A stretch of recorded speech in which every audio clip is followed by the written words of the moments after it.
Mark was jumped last night, he tells me. They stole everything, he said. He was hospitalized. Thinks he may be going back to the hospital now because of the pain in his wrist and in his ribs. He doesn't know what he was hit with. He thought it was a baseball bat, but apparently the police told him if it had been a baseball bat, he wouldn't still be here. And apparently they told him that they're trying to find the perpetrators because they've been doing that. They wrestled a pocketbook from one couple. They've been attacking people. This as he was enjoying a cup of hot chocolate.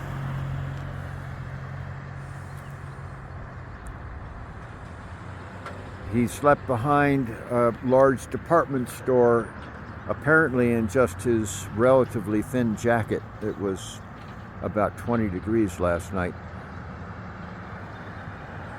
He didn't know that maybe he could get a blanket tonight at the shelter here in town, which another gentleman, Nooch, told me is full, but they gave him a very ample blanket.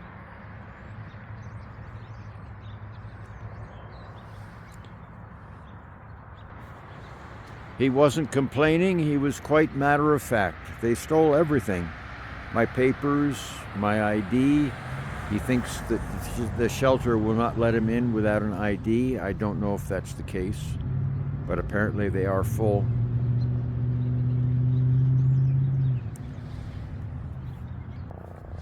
It has been a banquet for my soul this morning. So many people able to receive at least a little bit of love and humanity that I make available. I don't offer it, I make it available. And everyone this morning seemingly has been glad to receive it.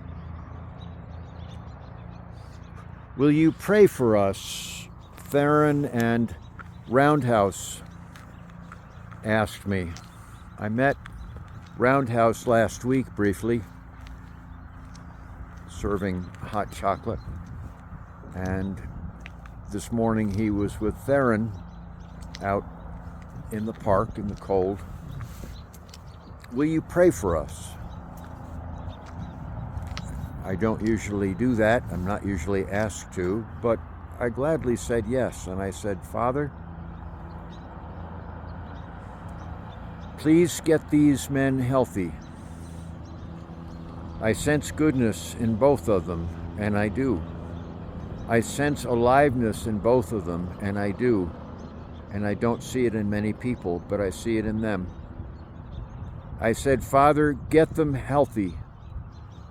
Not for themselves so much, but for the people around them that they can help.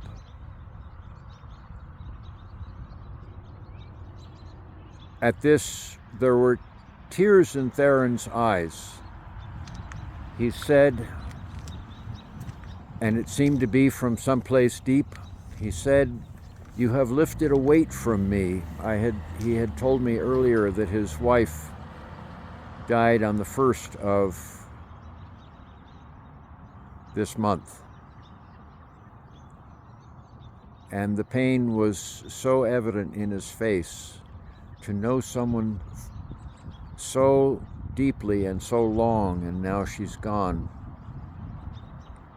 Father, I said, get them well, secondarily for themselves, but for the people they can help.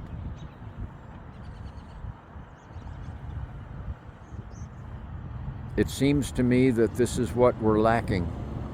We've been told by a society that we're here for ourselves. And that's a death sentence for us. We're not here for ourselves. There's no joy in that. There's no oxygen in that. We're here to help the neediest souls. That's where the life is. And it has just been natural for it to come out in conversation with each person that I've met. There was no forcing. It was just obvious to say as we got into brief exchanges. The same message. You need to get well. You need to get things together because that's what people need of you. I said it because my soul said to say it. My soul said to say it because it's true. And it is the life-giving message that they needed to hear. And it is the life-giving message that they needed to see. I remember joking with someone, guys, I'm not bullshitting you. I'm not feeding you a line here. I'm telling you what has given me life. Finally, realizing that Jesus was showing the way. He didn't live for himself, not one breath. He lived for us. And I always thought his was the most joyful life I had ever seen. I still do.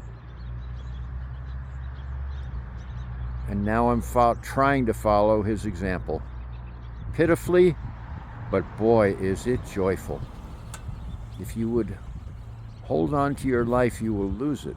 If you will lose your life trying to help those that are suffering, you will gain it. That's a paraphrase, but I don't think he'd mind.